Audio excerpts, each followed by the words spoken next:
Assalamu alaikum wa rahmatullahi wa barakatuhu. Ndugu yangu Muislam katika imani, fahamu kwamba baadhi ya ndugu zetu tunaoishi nao walikuwa hawaufahamu kabisa Uislamu, lakini leo hii alhamdulillah, kwa kupitia juhudi ya walimu wetu wa timu ya Ayera Tanzania, basi imepeleka nuru katika maeneo mbalimbali na kuwalingania watu katika kukubali Uislamu. Wa vijana wa Kiislamu walinipa muongozi ule, na mimi nilifurahi. Na mimi hapa ile mambo nikaona si masebu yao si mazuri, nikafutiwa na mambo ya Uislamu. Nikasema kumbe Uislamu una upendo, na mpaka hapa wanao uwezo wa kufanya amali mbalimbali katika dini ya Kiislamu. Wanaswali swala 5, na leo alhamdulillah wamefunga saumu zao kwa ajili ya Allah subhanahu wa ta'ala. Jina langu naitwa Salima Kizito. Na kufundisha, nimefundisha Uislamu, nimesilimu mwezi huu. Na nimefunga mwezi wa Ramadhani, nimefundishwa na walimu wangu vizuri.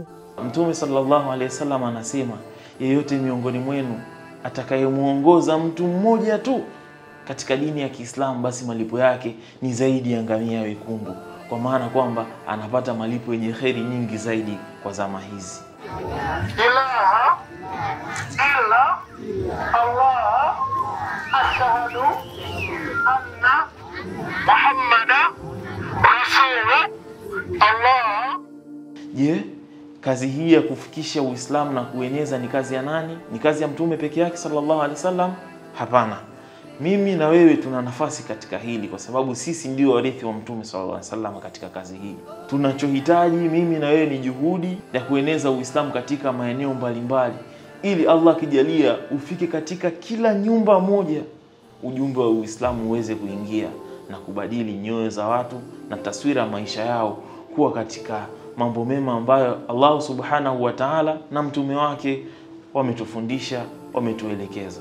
Unaweza kuwa nafasi ya kuchangia katika hili, na unaweza kuwa nafasi ya kusaidia katika hili, ili kuwawezesha walimu wetu juhudi zao ziweze kwenda mbele.